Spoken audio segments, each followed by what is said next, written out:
Moi, je n'avais jamais rien dit. Rien. C'est Arthur Galate qui m'a fait parler. C'est lui, même que je m'en souviens, qui m'avait dit à ce propos « Oh, les gens pareils, ils ont souvent l'air d'être très occupés. » Alors je vous rassure, je ne viens pas ici de vous retranscrire la dernière entrevue qu'on pouvait voir chez les Tuches, ou encore celle de Franck Ribéry. Il s'agit de Louis-Ferdinand Céline dans Voyage au bout de la nuit. Ça, un chef-d'œuvre, ceci de la littérature, et pourtant oui, ceci est 1000 fois de la littérature. Car comme disait Proust, la seule manière de défendre une langue, c'est de l'attaquer. Parce que, chers citoyens, chères citoyennes, l'histoire de notre langue est la même que notre esprit. Il est révolutionnaire. Alors, camarades, citoyens, citoyennes, attaquez la langue de toutes parts, ne lui laissez aucun répit, car c'est ainsi que vous l'enchantez, car c'est ainsi que vous lui donnez vie.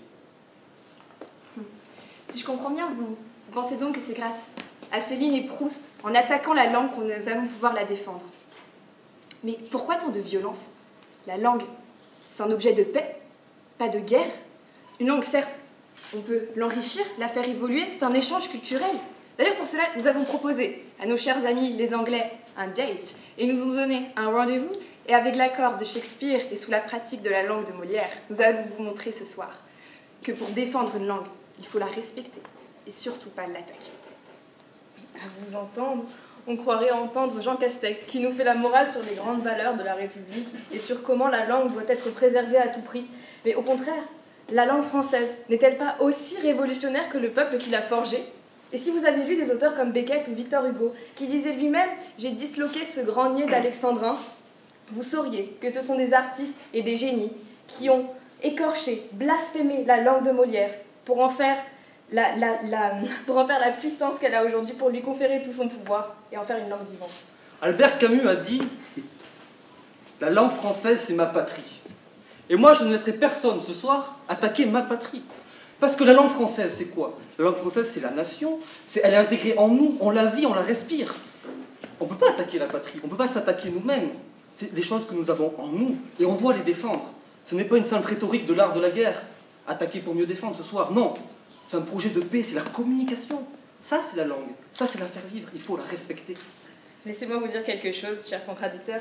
Les personnes qui mettent le plus en péril la langue française, ce ne sont pas les élèves en difficulté scolaire ou Franck Ribéry lors de ses interviews, ce sont bel et bien les académiciens comme vous qui veulent à tout prix la museler, la figer, pour en faire un outil de dissertation ou encore un objet d'étude des livres de grammaire.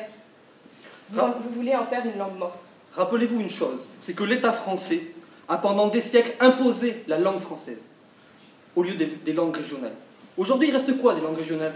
Il reste quelques Bretons, quelques Corses qui parlent un petit peu la langue.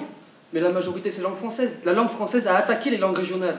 Donc, attaquer une langue, ce n'est pas la défendre. L'attaquer, c'est la détruire. Et c'est ce que vous n'avez manifestement pas compris. Ce n'est pas grave, mais vous ne l'avez pas saisi. L'important, c'est de défendre la langue en la respectant, en l'en parlant et en la promouvant, tout simplement. Ce n'est pas en faisant autre chose que cela. Je regrette que vous vouliez oublier le passé complètement révolutionnaire et fulgurant de la France, mais si vous souhaitez faire de notre langue une langue morte, eh bien je ne peux pas vous convaincre du contraire. Je n'ai rien contre son évolution, toute langue doit évoluer, je suis juste contre le fait qu'il faut attaquer la langue. Il faut la défendre en la respectant. La défendre, on n'empêche pas de la faire évoluer. Mais l'attaquer pour la remuer, Veuillez conclure.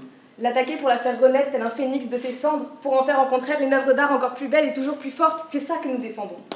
Moi, je défends le respect de la langue. Veuillez conclure. Alors nous avons ici quand même une vision très curieuse de la langue française. Nos chers contradicteurs, aujourd'hui, se sont fait les politiciens et les chantres d'un classicisme, mais en réalité, vous n'avez rien compris à toute l'histoire de notre littérature. Enfin, vous dites, il ne faut pas attaquer la langue française. Mais les plus grands hommes de lettres de notre histoire l'ont toujours attaqué, que ce soit Mallarmé, Proust, Céline ou encore Tristan Corbière, les plus grands poètes, ceux qui ont fait vivre notre littérature à l'étranger. C'était justement des hommes qui n'avaient pas peur de l'attaquer.